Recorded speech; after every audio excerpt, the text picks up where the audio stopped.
You got to keep that pointed away from you. Yes. It's OH&S. I don't want an eye taken out. Yeah. I'm not sure. That is exactly why. Yes.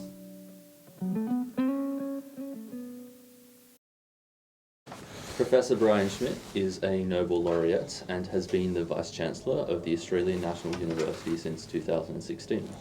He has overseen major campus infrastructure redevelopments and the university's pandemic response. Today we'll be discussing Brian's experiences and challenges as the Vice-Chancellor in an unprecedented epoch in the university's history. So, Brian, thank you so much for joining me today. Good to be here with you, Elvis. The series has been up after hours, so as we were chatting about, it's quite special for us to get the biggest name on campus for the season finale. And despite the importance of the title of Vice-Chancellor, I think it's hard to imagine what you actually do in your day-to-day from a student's point of view. So could you run me through a day in the life of the Vice-Chancellor? Yeah, well, a Vice-Chancellor's life's very busy, and you're simultaneously trying to understand what's going on across the university and make sensible decisions about, A, how the university is running and what it might do in the future. You also have this overlay of trying to raise money, whether it be through government, through philanthropy, to get support. So it's an all-encompassing job. It's as many hours as you can stand in a week, if I can be honest. And so there's a certain amount of resilience you have to do. But my average day will have a large number of meetings, probably 12 to 15 would not be unusual. And then you need to find time to sit back and think and those about what what needs to occur. But those meetings are finding out what's happening and getting ideas from other people. And I try to meet with students, with staff, with early career researchers, with external stakeholders, the whole shebang. And how do you find that balance? Because I can imagine, as you said, you work as much as you possibly can handle. When you need to decompress or step back from the role, what's your strategy to do that? So people will know I live on a farm outside of campus, about The 20 winery. minutes. Yeah. Have a winery. So I do try to, when I am not Vice Chancellor, I try to step away from being Vice Chancellor. So I don't read my email for when I'm not being Vice Chancellor, and I like doing physical activity on the farm that just kind of lets you decompress. I'm someone who needs to be busy continually, so I'm not someone who just needs to chill out and do very little. I'm always active, but it's nice to do something where I'm not worrying about the university all the time. I also grew up in a country town, so Maria, if you've ever been there. Well, yes. Yes, and I find growing up on a farm, doing things that are unrelated to my work, I'll have ideas and different things will come to me just as I'm maybe digging a hole, planting a tree, doing some gardening, something like that. I wonder, do you find that you've come up with some great ideas and some great visions when you're sort of meditating and just doing your farm work and working on the winery? Yeah, absolutely. And so I used to always say my best work was done in the shower. Yeah. But working on the farm, especially in the vineyard, up doing certain types of activity that's quite manual, but you can really, as you say, kind of meditate as you do it, and you get clarity of thought because you're not interrupted by everything. So yeah, absolutely, that's where I do a lot of my thinking. I do a lot of my thinking actually driving into work. I have a 25-minute commute, and there's 25 minutes in there. The Tesla kind of drives itself. You don't have to think too much, and you can just think. Yeah. So I get that 25 minutes in and out each day to think about things, and so I find that quite useful as well. Cracking into that thinking then, you've come into the ANU with quite a vision with the Canberra redevelopment, with this push to make ANU at the quality of an Ivy League or one of these top performing American schools. I wonder at the moment, what do you believe makes the ANU distinct from other universities, aside from it generally being an exceptional place of learning? Yeah, so, I mean, a lot of those things, Canberra, for example, was not on my radar, believe it or not, when I started. It kind of emerged as a possibility, and I think it has been an important thing. But that was actually not my idea. That was others' ideas. So I guess what I see ANU can be, and that was the vision, is being a place of learning that is centered around the student. And I mean that, is that it's not a massified learning experience where the students are an afterthought meant to cross-subsidize research. And I'm sorry to say that is a model that's quite prevalent here in Australia.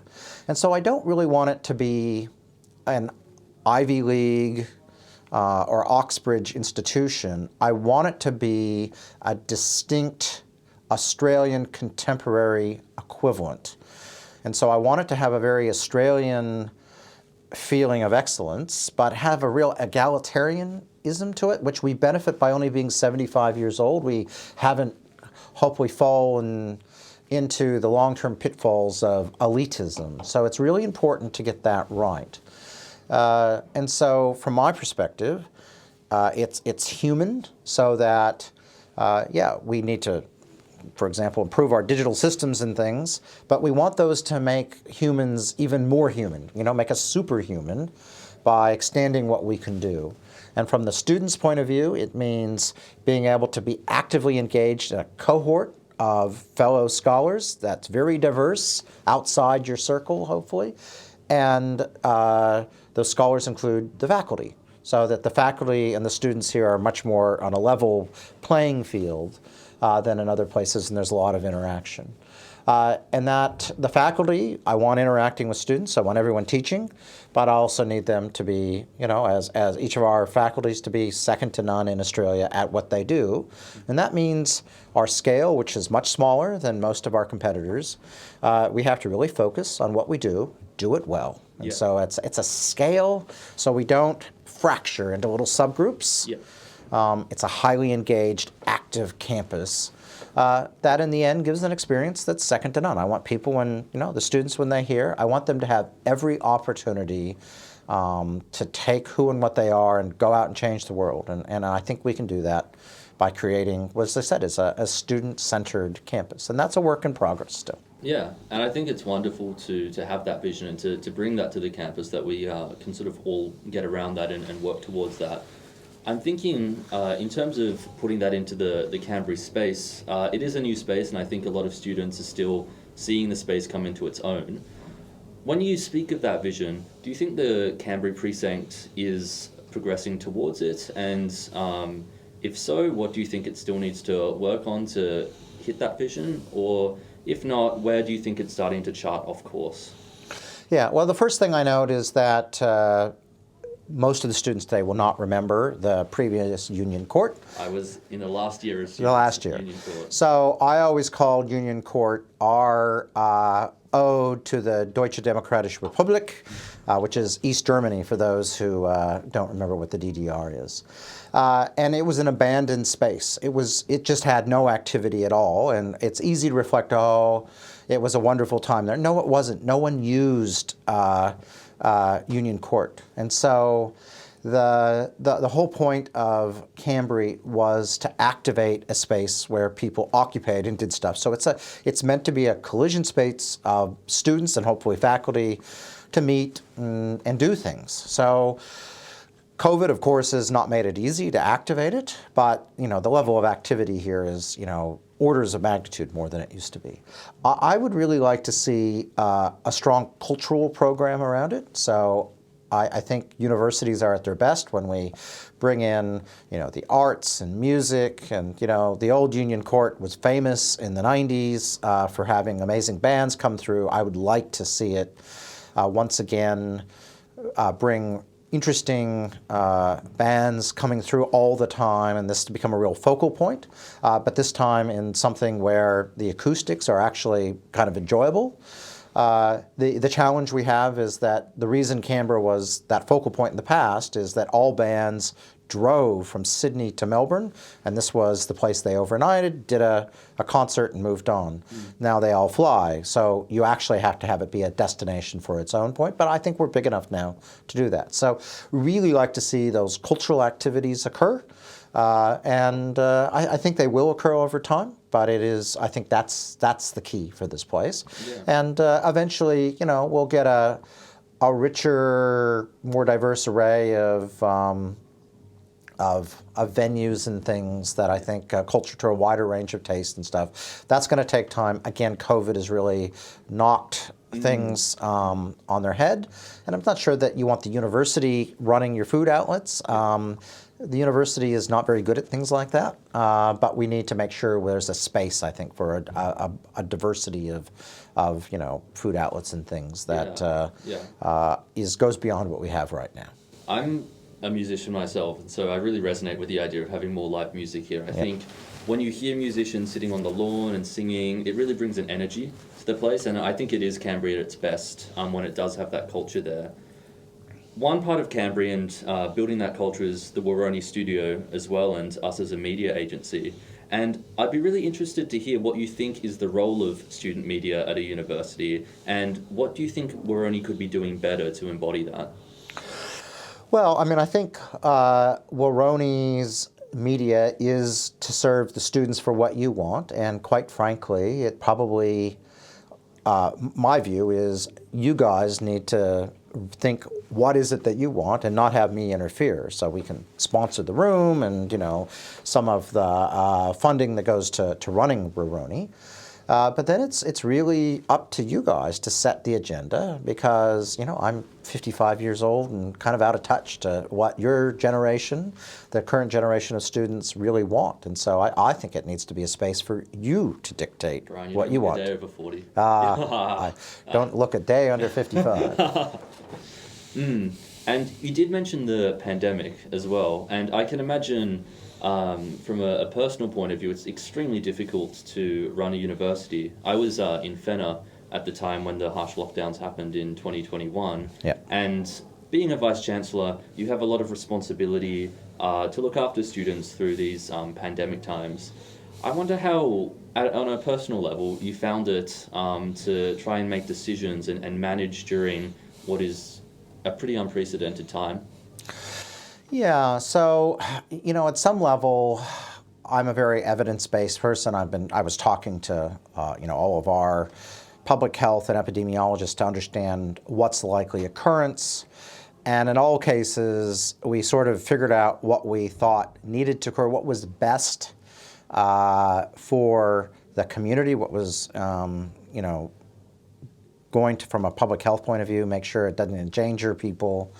And then the job is, once you figure out what's the right thing to do, you figure out how to pay for it. And some of the things are very expensive, but you have to do it. And so we're sitting there, okay, we're going to have students disadvantaged. We have to do something. And so we set up structures and put money into them so that we could provide a sort of a safety net. And I was pretty disappointed with governmental response, where the university did safety nets, and that is not our responsibility, but we did it because the government let us down. And so, I think you have to do that as this community. I see this really as a community where we have responsibilities, and I would have expected government to intervene. They didn't, so we intervened. As established as well, as Vice-Chancellor, a lot of your work is engaging with these different stakeholders and keeping sort of everyone at peace with each other in Canberra.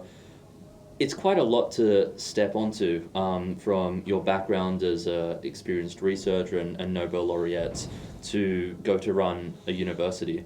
I think sometimes it can be hard to adjust from being in the research facility or at Mount Stromlo looking at papers, writing papers, and then essentially becoming a manager of $1 billion institution.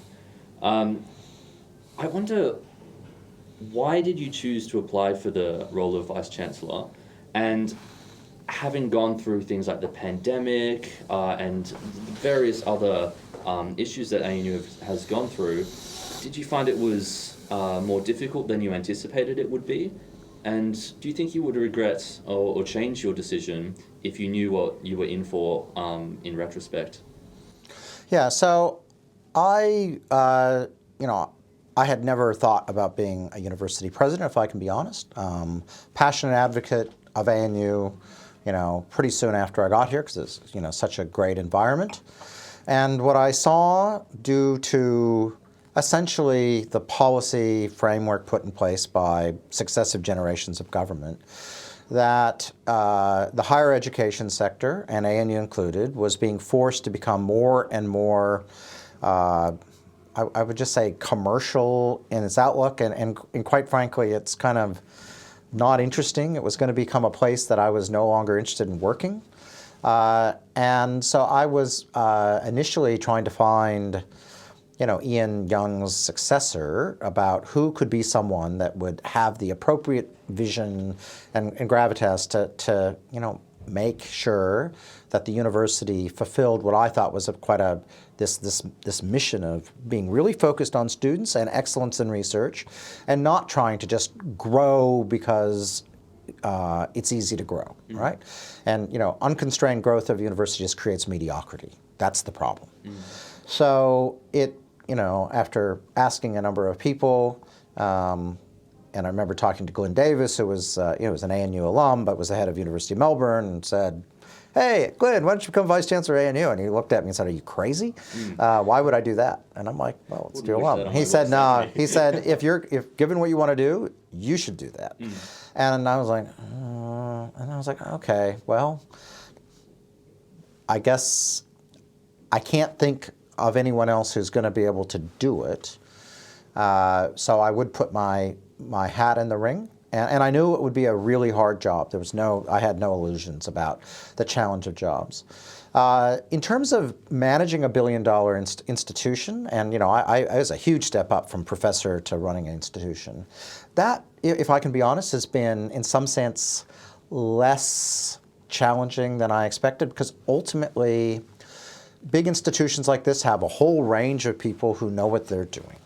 And what they need is vision, leadership, and someone who understands how to interact and motivate people. Now, interacting and motivating with people, that's something I have done a lot in my time. And understanding the basics of governance and decision-making and things, those are just pretty foundational principles. And, I'm a very foundational principles, and then like a philosopher as yourself, I can start with those, and I can usually flow on a sensible set of actions. So that, some people will disagree with the style of my leadership, because it's not commercial in the same way. It's very strategy based, and so I will trade off doing the right thing versus dollars every time. And that is not a common thing within the sector. But I think it's an important thing for a university. We are not companies. We are social institutions.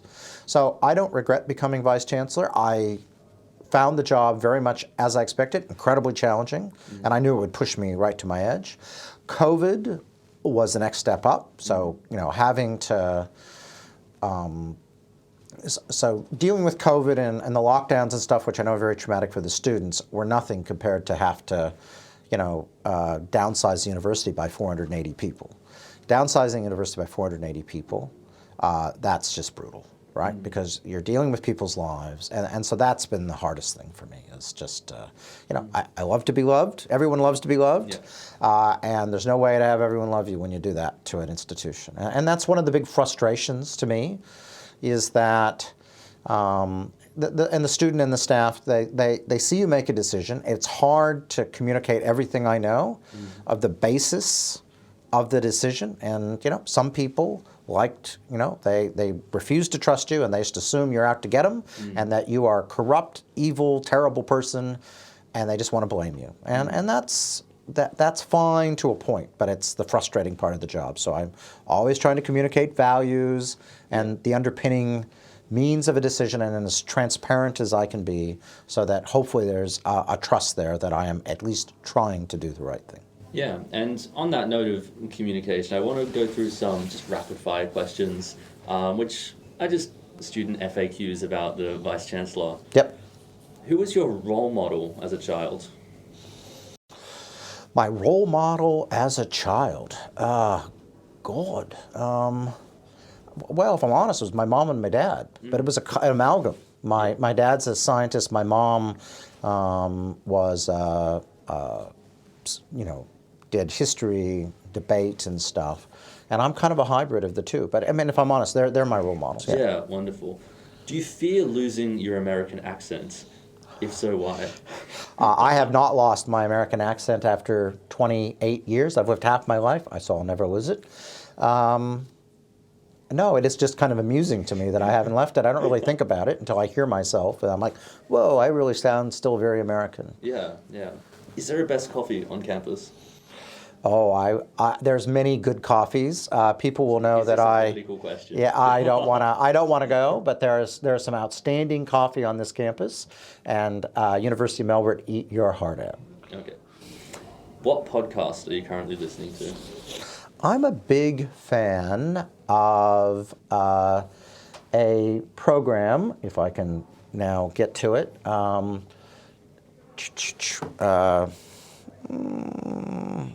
Why I have just blanked on what it's a guy from the BBC, Tim Harcourt, who talks around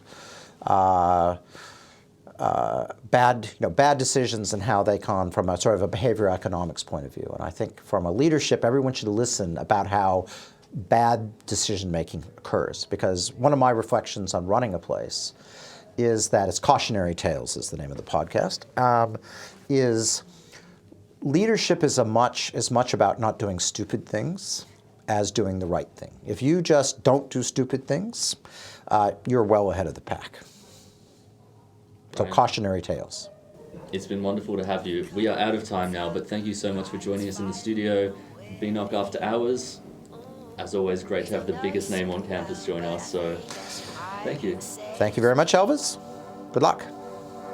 I guess we're